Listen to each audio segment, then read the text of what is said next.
Isang mabiyaya at mapagpalang araw po sa ating lahat. Welcome back po dito sa ating YouTube channel at Facebook page. Ako po ang inyong lingkod, Tagapanood TV. Bago po tayo magpatuloy, nais ko lang po kayo sanang pasalamatan sa inyong walang sawang suporta at pagtangkilik po dito sa ating channel. At siyempre po, huwag niyo rin po sanang kalimutan na mag-subscribe at hit ang notification bell para lagi kayong mauna sa ating mga bagong ilalabas na reaction video. Ngayong araw mga tagapanood, pag-uusapan po natin yung ginawa ni Pangulong Marcos kasi pinakialaman niya po Pinakialaman niya po yung BARMM o Bangsamoro Autonomous Region of Muslim Mindanao. Parang nagtalaga po yata siya ng isa niyang na hindi naman po dapat na siya yung mamili na magtalaga ng parang isang leader po ata doon. Hindi ko lang po alam kung ano po yung pinaka-term doon. I-comment nyo na lang po sa baba sa mga nakakaalam po. Pero yun po yung himutok ngayon nung nasa Muslim Mindanao kasi pinakialaman nga nila. Sila yung nagtalaga doon na hindi naman po dapat dahil hindi naman po naaayon doon sa batas nila. Kaya medyo na-alarma po yan yung mga kapatid nating Muslim diyan sa Mindanao. Marami tuloy nagsasabi na kaya ginawa ito ni Marcos dahil nga po paghahanda po ito sa posibleng gawin naman ng mga Muslim dahil nga po doon sa ginawa nila kay Tatay Digong Duterte. Kaya alam naman po ng gobyerno natin ito ni Marcos Jr. na matindi ang suporta ng mga Muslim kay Tatay Digong Duterte. Di ba nga po pinahuli nila ng walang due process, na walang mga kaukulang dokumento na inahayag. Binadali po ang pag-transfer kay Tatay Digong Duterte doon sa Dahig, Netherlands. Kaya siguro na-alarma ito si Marcos Jr. Kasi siya na mismo nagtalaga ng leader niya doon sa Bangsamoro Autonomous Region of Muslim Mindanao o yung BARMM na tinatawag, BARMM. Yun na po yung siguro yung ginawa niya mga tagapanood. At yung video na gagawin natin ng reaction ay galing po sa channel ni Pinas Insider. Ilalagay ko po yung link ng channel niya sa description para mabisita nyo po at mapanood yung video na buo na wala pong putol kasi kukuha lang po ako doon ng ilang clip lang po para sa ating reaction video. Kaya simulan na natin to mga tagapanood.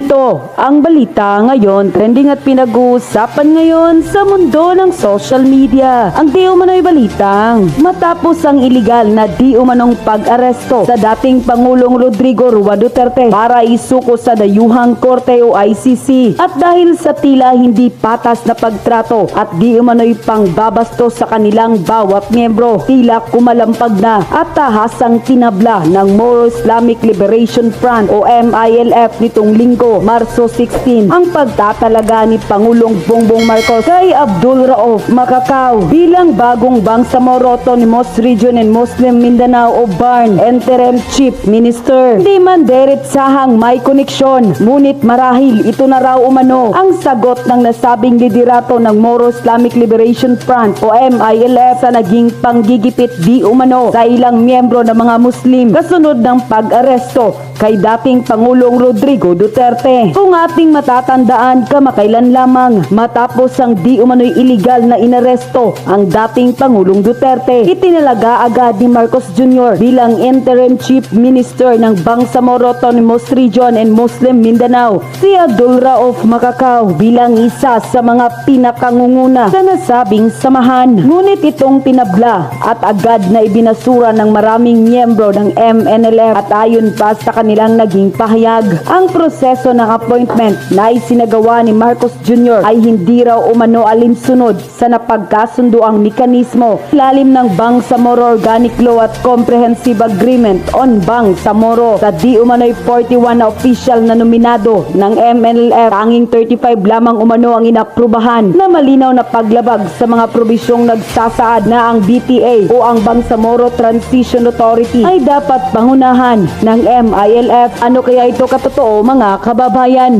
ating alamin. Pero bago ang lahat, kung bago ka pa lamang sa aming channel, please huwag kalimutang mag-like, subscribe at i-click ang notification bell para mas maging updated ka pa lalo sa lahat pa ng bagong video na i-upload namin. At eto na nga mga kababayan, ayon pa sa kumpirmadong balita na inilabas ng Abante News sa kanilang official website, MILF binasura appointment ni PBBM sa bagong BARM Interim Chief Minister. Tinabla ni Moro Islamic Liberation Front MILF nitong linggo, Marso 16, ang pagtatalaga ni Pangulong Bongbong Marcos kay Abdul Rauf Macacao bilang bagong Bangsamoro Autonomous Region and Muslim Mindanao BARM Interim Chief Minister. Sa isang statement, sinabi ng MILF na labag sa Bangsamoro Organic Law BOL at Comprehensive Agreement on Bangsamoro ang naturang appointment. Nauna ng kwenisyon ng MILF ang appointment ng mga bagong miyembro ng Bangsamoro Transition Authority BTA na labag umano sa BOL. Si Macacao ang pumalit kay Ahud Alhad Murad Ibrahim. Ayon sa MILF, nang maupo si Macacao sa pwesto ay kasama nito ang pagtatalaga ng mga bagong miyembro ng BTA. Ngunit ayon sa MILF, ilan sa mga BTA appointees ay wala sa inirekomendang listahan ng kanilang grupo.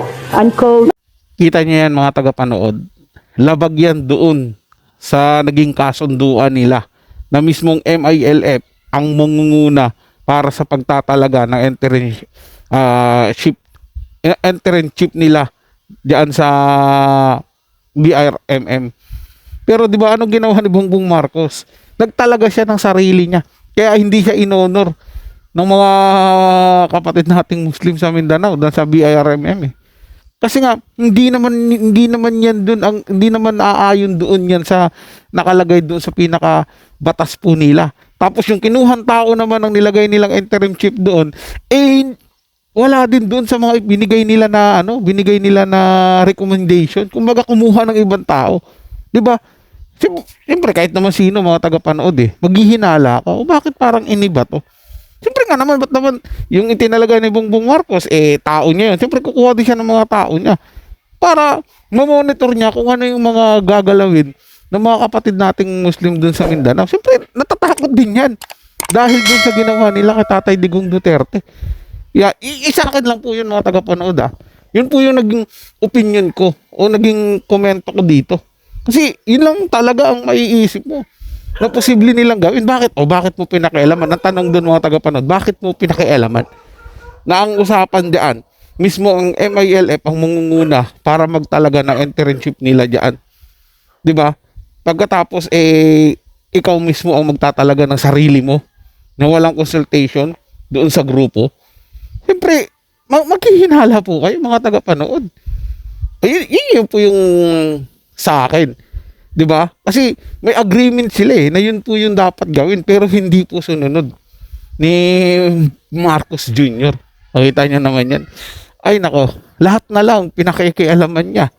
'Di ba? Mga tagapanood, imbis na ang unahin talaga dapat yung problema ng ating bayan, yung presyo ng bilihin na patuloy na tumataas, yung kriminalidad na patuloy na tumataas. Ito yung inaatupag niya, mga tagapanood. 'Di ba?